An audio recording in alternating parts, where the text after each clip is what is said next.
ومن يقتل مؤمنا متعمدا فجزاؤه جهنم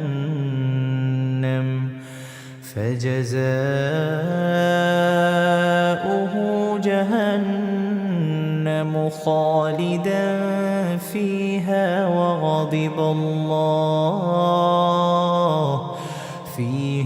وغضب الله عليه ولعنه وأعد له عذابا عظيما.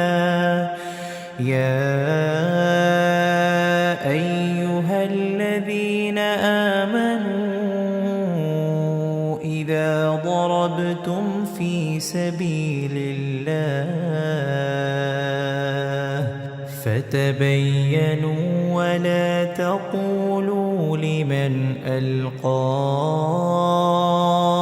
إليكم السلام لست مؤمنا تبتغون عرض الحياة الدنيا فعند الله مغانم كثيرة كذلك كنتم من قبل فمن الله عليكم فتبينوا إن الله كان بما تعملون خبيرا.